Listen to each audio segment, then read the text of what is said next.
बिस्मिल्लाहिर्रहमानिर्रहीम। अस्सलामु अलैकुम। अस्सलातु वस्सलामु अलैका या रसूल अल्लाह व अला आलिका व सहाबिका या हबीब अल्लाह। आज मैं आपके साथ जो अमल शेयर करूंगी, जो वजीफा शेयर करूंगी, ये खास करके उन लोगों के लिए है जो दुश्मन की वजह से परेशान है। दुश्मनों ने उनका जीना हराम कर दिया है, दुश्मन उनकी जड़ें उखाड़ रहे हैं, दुश्मन उन्हें परेशान कर रहे हैं, दुश्मन उनके बच्चों पर वार कर रहे हैं, दुश्मन उनका जानी और माली नुकसान कर रहे हैं। ऐसे हालात में जो लोग हैं वो क्या करें?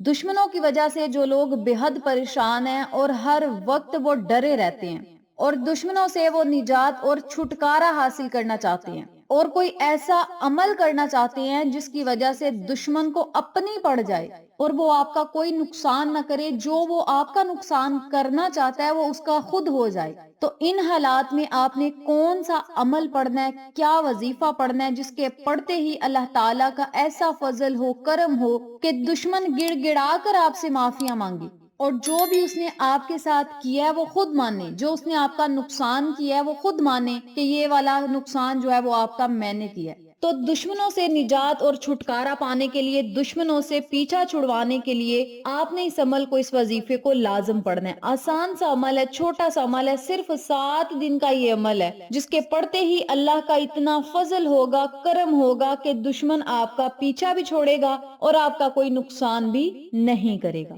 अब यहाँ जरूरी बात सुनते चले कि दुश्मन 2 तरह के होते हैं। एक दुश्मन होता है जारी, जो सरेआम आपके साथ लड़ाई झगड़े करता है, आपके सामने खुलकर आ जाता है, उसे कहते हैं जाहरी दुश्मन। और एक दुश्मन ऐसा होता है जो छुप कर वार करता है, आपकी पीठ पीछे से वार करता है। जुबान उसकी बड़ी मीठी होती है, जुबान में बड़ी मिठास होती है, लेकिन उसके दिल में आपके लिए जो कड़वाहट होती है, जो जलन होती है, जो आग लगी होती है, ऐसे लोगों को हम बातनी दुश्मन कहते हैं। तो दुश्मन चाहे जाहरी हो या बातनी हो, आपको दुश्मन का पता हो या ना पता हो, या आप ये सोचते हैं पता नहीं हमारे साथ ये क्यों हो रहा है या कौन हमारा बुरा सोच रहा है, तो दुश्मन चाहे जाहरी हो या बातनी हो, हर तरह के दुश्मन से निजात पाने के लिए बस इस अमल को, इस वजीफे को ध्यान, तवज्जो और यकीन के साथ पढ़ें। और इस अमल को पढ़ते ही आपने बस अपने जहन में उस शख्स का नाम सोचना है और फूंक मार देनी है। अगर वाकई में वो दुश्मन है आपका, आपका बुरा चाह रहा है, तो अल्लाह ताला इस अमल की बरकत से उस दुश्मन को जलीलो रुसवा करेगा, जलीलो ख्वार करेगा और उसका तमाशा पूरी दुनिया देखेगी। और अगर आपको कोई गलत फहमी हुई है तो ना उसका कोई नुकसान होगा, ना आपका कोई नुकसान होगा, बल्कि इसका आपको फायदा ही होगा। आपने अल्लाह को याद किया है, अल्लाह से दुआ की है कि मौला दुश्मन से हमें हिफाजत में रखना, तो अल्लाह ताला आपको हिफाजत में ही रखेगा। अगर आपका वाकई ही वो दुश्मन है तो वो जलील होगा, अगर नहीं तो आप अल्लाह की हिफाजत में आएंगे। अमल ये जो मैं आपको बताऊंगी, इसका आपको फायदा ही फायदा होगा, नुकसान कोई नहीं होगा। अल्लाह ताला ने कुरान पाक में हर मसले का हल रखा है और कुरान पाक शिफा ही शिफा है, दवा ही दवा है, दुआ ही दुआ है। बस हमारा यकीन पक्का होना चाहिए। जितना यकीन पक्का होगा इंशाअल्लाह उतना ही जल्दी आपको इस वजीफे का फायदा भी होगा। और जैसे जैसे आप ये अमल करते जाएंगे, ये वजीफा पढ़ते जाएंगे, इसके कमालात और मोजज़ात और फायदे और करिश्मात आप खुद अपनी आंखों से देखेंगे। इस बाबरकत अमल को आपने पढ़ना किस तरीके से है, तवज्जो से सुने। आपने इस अमल को, इस वजीफे को पूरे दिन में किसी भी टाइम, किसी भी वक्त या किसी भी नमाज के बाद करना है। इस अमल को करने के साथ साथ पंजगाना नमाज की पाबंदी बहुत जरूरी है। नमाज की पाबंदी के बगैर कोई भी आप वजीफा करते हैं ना, तो उसका आपको इतना फायदा नहीं होगा। अगर नमाजों के साथ पाबंदी की जाएगी तो वजीफे का फायदा दुगना होगा। और याद रखें, नाजायज कामों के लिए आपने ये वजीफा नहीं करना, जायज मकसद में कामयाबी के लिए आपने ये अमल करना है। अब ये ना कह दें कि दुश्मन जो है हमारा, उसका घर उजड़ जाए, या हमारे दुश्मन की जो औलाद है वो जलील हो, या दुश्मन का बड़ा से बड़ा नुकसान हो। जब आप अल्लाह पे फैसला छोड़ेंगे ना, तो अल्लाह बेहतरीन फैसले करने वाला है। और जब आप खुद उस बंदे का मुकाबला करेंगे तो फिर अल्लाह की मदद शामिल हाल नहीं होगी, फिर आपकी अपनी ताकत और अपना बलबोता होगा। आप फिर जो करेंगे, लड़ेंगे, या अपना नुकसान करवाएंगे या अगले का नुकसान करेंगे। और अगर आप ये अपना जो भी आपका मुआमला है ये अल्लाह पे छोड़ देंगे ना, ये वजीफा करके मुआमला अल्लाह पे छोड़ेंगे, چھوڑیں گے تو اللہ تو بہترین انصاف کرنے والا ہے۔ اللہ تعالیٰ کی عدالت میں جب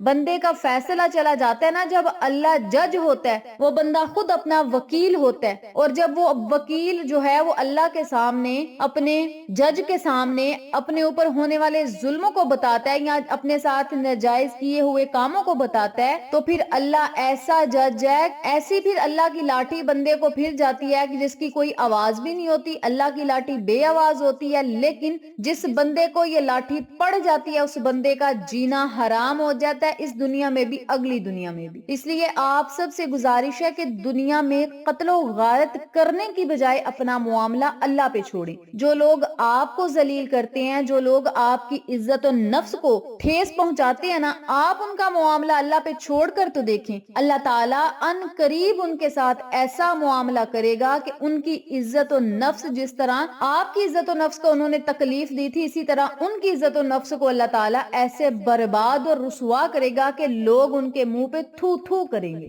تو میری آپ سب سے گزارش ہے کہ آپ نے صرف اپنا معاملہ اپنے رب پہ چھوڑنا ہے، یہ وظیفہ کر کے یہ نہیں کرنا کہ یہ وظیفہ بھی کرتے جائیں، یہ عمل بھی کرتے جائیں اور دشمنوں سے مقابلے بھی کرتے جائیں، پھر آپ کو اس کا فائدہ نہیں ہوگا۔ عمل آپ نے کر کے دعا مانگ کے معاملہ اللہ کے سپرد کر دینا، انشاءاللہ اللہ تعالیٰ بہترین فیصلے کرنے والا اور بہترین عطا کرنے والا ہے۔ تو اس عمل کو جب آپ نے کرنا ہے، پنجگانہ نماز کی پابندی ضرور کریں، پورا دن آپ کے پاس ہوگا، جب آپ کا دل چاہے آپ یہ وظیفہ کر سکتے ہیں۔ سب سے پہلے آپ نے 3 مرتبہ درود پاک پڑھنا ہے، درود پڑھنے کے بعد آپ نے صرف 41 مرتبہ 41 ٹائم آپ نے کیا کرنا ہے، پہلے پارے کی یہ آیت مبارکہ پڑھنی ہے، سمم بکمن امیون فہم لا یرجعون۔ اس آیت مبارکہ کو آپ نے صرف 41 مرتبہ پڑھنا ہے، اور جب آپ نے اس عمل کو، اس وظیفے کو پڑھنا ہے، اس آیت مبارکہ کو پڑھنا ہے، تو آپ نے اپنا دھیان اور توجہ صرف اس وظیفے کی طرف رکھنی ہے، اور اگر آپ کو اپنے دشمن کا پتہ ہے تو اس کا تصور اپنے ذہن میں رکھنا ہے، اگر نہیں پتا تو پھر آپ نے اس طرح تصور رکھنا ہے کہ مولا جو بھی ہمارا دشمن ہے یا جو بھی ہمیں نقصان پہنچانا چاہتا ہے، مولا اس کے ساتھ جو بھی کرنا ہے وہ تو نہیں کرنا ہے، میں نے اس کا جو بھی فیصلہ ہے وہ تیرے سپرد کر دیا۔ بس آپ نے تصور یہ رکھنا ہے 41 مرتبہ سمم بکمن امیون فہم لا یرجعون، اس آیت مبارکہ کو پڑھیں، آخر میں پھر 3 مرتبہ درود پاک پڑھیں، پھر اللہ تعالیٰ سے خصوصی دعا کریں، انشاءاللہ یہ ایسا جلالی عمل ہے، ایسا جمالی عمل ہے جس کے پڑھتے ہی دشمن پاگل ہوگا، دشمن ذلیل و خوار ہوگا، آپ کا کوئی نقصان نہیں ہوگا، آپ اللہ کی حفاظت میں آئیں گے، اور اس عمل کو کرتے ہی اللہ تعالیٰ ایسے ایسے معجزات دکھائے گا، آپ خود دیکھ کر حیران رہ جائیں گے۔ چاہے دشمن ظاہری ہے، چاہے دشمن باطنی ہے، وہ کھل کر آپ کے سامنے آئے گا، اور آ کر جو بھی اس نے آپ کا نقصان کیا نا وہ خود مانے گا، اور دنیا کے سامنے اس کی تذلیل ہوگی اور آپ خود اپنی آنکھوں سے دیکھیں گے۔ اس بابرکت عمل کو آپ نے روزانہ پڑھنا ہے، صرف 7 دن آپ نے یہ عمل کرنا ہے، پنجگانہ نماز کی پابندی کریں، اللہ پہ یقین، توکل، بھروسہ رکھیں اور اللہ سے دعا کریں، انشاءاللہ اللہ تعالیٰ آپ کو آپ کے ہر نیک مقصد میں کامیابی عطا کرے گا۔ اس آیت مبارکہ میں ایسے ایسے راز پوشیدہ ہیں کہ اگر آپ اس آیت مبارکہ کو یقین کے ساتھ پڑھتے جائیں گے تو انشاءاللہ جو پوشیدہ راز ہیں وہ ظاہر ہوتے جائیں گے۔ اس عمل کو پڑھنے کے اور بھی بڑے فائدے ہیں، تو جو سب سے بڑا فائدہ ہے وہ میں نے آپ کو بتا دیا ہے۔ اس عمل کو، اس وظیفے کو آپ خود بھی پڑھیں، اپنے پیاروں کے ساتھ، اپنے جاننے والوں کے ساتھ ضرور شیئر کریں تاکہ تمام لوگ اس وظیفے سے مستفید ہوں، ہم سب کو صدقہ جاریہ کا ثواب ملتا رہے۔ انشاءاللہ پھر کسی نئے وظیفے یا اچھی معلومات کے ساتھ آپ کی خدمت میں حاضر ہوں گے، تب تک کے لیے اجازت دیں۔ السلام علیکم ورحمۃ اللہ وبرکاتہ۔